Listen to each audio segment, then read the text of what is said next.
ورحمة الله وبركاته. إن الحمد لله نحمده ونستعينه ونستغفره ونعوذ بالله من شرور أنفسنا ومن سيئات أعمالنا. من يهده الله فلا مضل له ومن يضلل فلا هادي له، وأشهد أن لا إله إلا الله وحده لا شريك له، وأن محمدا عبده ورسوله صلى الله عليه وعلى آله وأصحابه وسلم. أما بعد، فأعوذ بالله من الشيطان الرجيم. بسم الله الرحمن الرحيم. حافظوا على الصلوات والصلاة الوسطى وقوموا لله قانتين. فإن خفتم فرجالا أو ركبانا فإذا أمنتم فاذكروا الله كما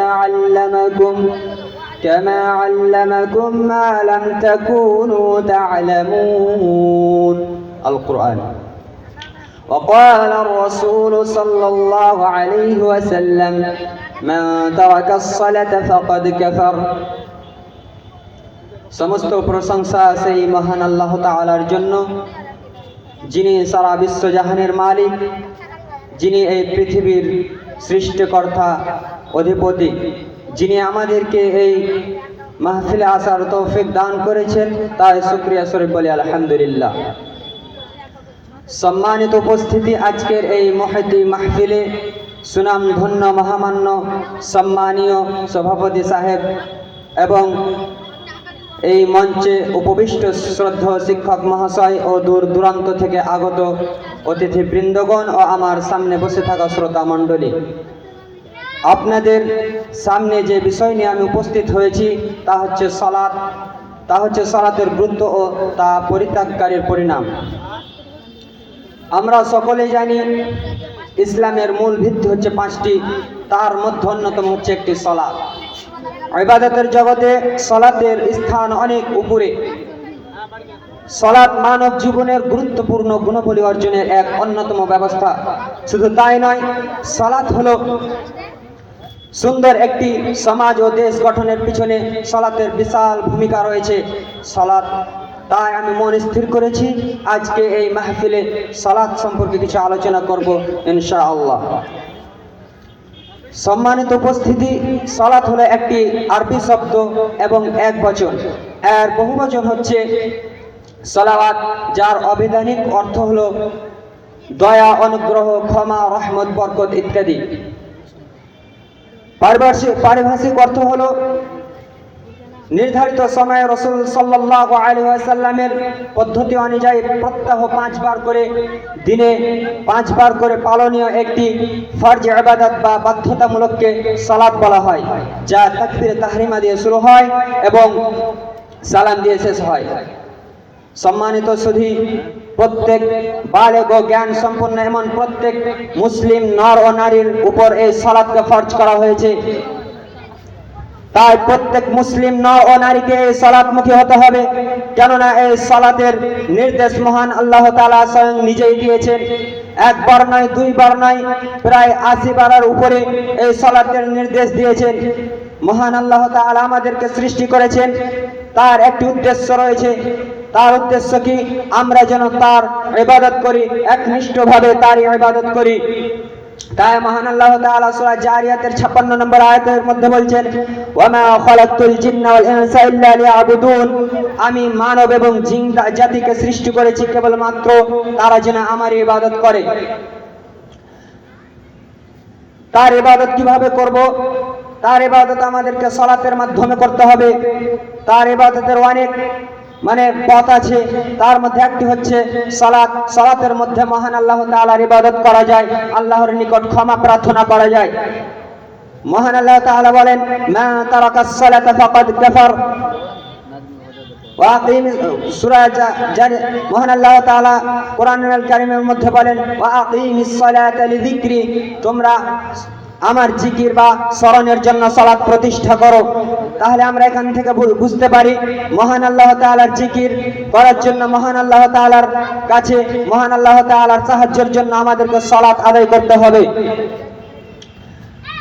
মহান আল্লাহ তাআলা অন্যত্র আরো বলেন, ওয়াকিমুস সালাতা ওয়া আতুজ যাকাতা ওয়ারকাউ মা'আর রাকিঈন, তোমরা সালাত আদায় করো এবং যাকাত প্রদান করো ও রুকু করো রুকুকারীদের মতো।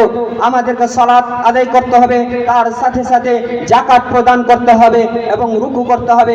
কেননা সালাতের সওয়াবকে 3 ভাগে বিভক্ত করা হয়েছে। এক, পবিত্রতার মাধ্যমে, অর্থাৎ ওযু করতে হবে, আমাদের পরিপূর্ণভাবে ওযু করতে হবে, যথাপূর্ণভাবে ওযু করতে হবে। ওযু যদি আমাদের সঠিক না হয় তাহলে আমাদের সঠিক পরিপূর্ণ সালাত সঠিক হবে না। তারপরে আমাদেরকে রুকু করতে হবে, পরিপূর্ণভাবে রুকু করতে হবে। তারপরে সাজদা করতে হবে, আমাদের পরিপূর্ণভাবে সাজদা করতে হবে, যেইভাবে রাসূল সাল্লাল্লাহু আলাইহি সাল্লাম আমাদেরকে নির্দেশ দিয়েছেন। মহান আল্লাহ তাআলা আরো বলেন, ইয়া আইয়ুহাল্লাযীনা আমানু ইসতাঈনু বিস-সাবরি ওয়াস-সালাহ ইন্নাল্লাহা মা'আস সাবিরিন। তোমরা হে ঈমানদারগণ, তোমরা সালাত প্রতিষ্ঠা, হে ঈমানদারগণ, তোমরা সালাত ও ধৈর্যের মাধ্যমে আল্লাহর নিকট সাহায্য চাও। নিশ্চয় আল্লাহ তাআলা ধৈর্যশীল লোকেদের সাথে থাকেন। আমরা যদি যে কোনো জিনিসের, যে কোনো কাজে হোক, সালাতের মধ্যে তো আমাদের ধৈর্য ধারণ করে সালাত আদায় করতে হবে, তাড়াহুড়ো করে সালাত আদায় করলে হবে না। এবং অন্যান্য কাজেও আমাদেরকে ধৈর্য সহকারে ভালো করে মনোযোগ সহকারে কাজ করতে হবে। মনোযোগকারী লোকেদের সাথে মহান আল্লাহ তাআলা থাকেন। মহান আল্লাহ তাআলা আরো বলেন, হাফিযু আলাস সালাওয়াতি ওয়াস সালাতিল উসতা ওয়া কুমু লিল্লাহি কানিতিন। তোমরা প্রত্যেক সালাতের প্রতি যত্নবান হও, বিশেষ করে মধ্যবর্তী সালাতের অর্থাৎ আসর সালাতের, এবং আল্লাহর উদ্দেশ্যে দাঁড়াও, বিনীতভাবে দাঁড়াও। সম্মানিত উপস্থিতি, আজকে আমরা এই সালাতকে দায়িত্ব মনে করি, কিন্তু এই সালাত আমাদের দায়িত্ব নাই, বরং সালাত হচ্ছে আমাদের সুযোগ। কেননা এই সালাতের মাধ্যমে মহান আল্লাহ তাআলার নিকট প্রত্যহ দিনে প্রত্যেক দিন 5 বার করে আল্লাহর কাছে, আল্লাহর সাথে কথা বলতে পারি এবং নিজের অন্তরের কথা, মনের আকাঙ্ক্ষাকে আল্লাহর নিকট জানাতে পারি এবং তার রহমত বরকত লাভ করি। শুধু তাই নয়, সমস্ত সফলতার চাবিকাঠি হচ্ছে এই সালাত। মহান আল্লাহ তাআলা সূরা আলার মধ্যে বলেন, قد أفلح من تزكى وذكر اسم ربه فصلى। সেই ব্যক্তি সাফল্য অর্জন করতে পারে যে নিজেকে পবিত্র করে এবং নিজ প্রভুর নামকে স্মরণ করে সালাত আদায় করে। সালাত মানুষের জীবনকে পরিবর্তন করে দিতে পারে।